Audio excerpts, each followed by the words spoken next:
முதல்வர் மருந்தக திட்டம் விரைவில் அறிமுகம். முதல்வர் மு.க.ஸ்டாலின் பேச்சு. ஆளுநர் அளித்த தேநீர் விருந்து. தமிழ்நாடு சார்பில் முதலமைச்சர் மு.க.ஸ்டாலின் பங்கேற்பு.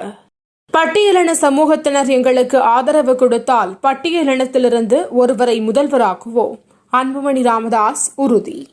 முதலமைச்சர் மு.க.ஸ்டாலின் வரும் 27ஆம் தேதி அமெரிக்க பயணம். முக்கிய ஒப்பந்தங்கள் கையெழுத்தாக வாய்ப்பு.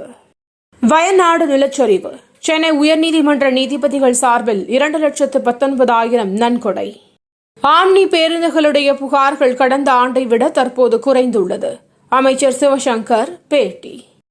ரயில்வே திட்டங்களுக்கு கூடுதல் நிதி வேண்டும். பாமக நிறுவனர் ராமதாஸ் வலியுறுத்தல். கருவில் பெண் குழந்தை. சட்டவிரோத கருக்கலைப்பால் பெண் உயிரிழப்பு. புதுக்கோட்டையில் பரபரப்பு. தாமிரபரணி ஆற்றில் மூழ்கி 3 பேர் உயிரிழப்பு. நெல்லையில் நிகழ்ந்த சோகம். விஜய் அரசியலில் மாற்றம் கொண்டு வருவாரா என 2026 தான் தெரியும். குஷ்பு கருத்து. பெண்களுக்கு எதிரான குற்றங்களில் ஈடுபடுபவர்களுக்கு கடும் தண்டனை. பிரதமர் மோடி ஆவேசம். பெண்களுக்கு ஒரு நாள் மாதவிடாய் விடுப்பு. ஒடிசா அரசு அறிவிப்பு. மகளிர் T20 உலகக்கோப்பையை இந்தியா நடத்த விரும்பவில்லை. ஜெய்ஷா அறிவிப்பு. நீரஜ் சோப்ராவுடன் திருமணம் என பரவிய வதந்தி. வைரலாகும் வீடியோ வதந்தி மட்டுமே என மனுபாக்கர் விளக்கம். நீலகிரி, கோவை உள்ளிட்ட மாவட்டங்களில் இன்று மழைக்கு வாய்ப்பு.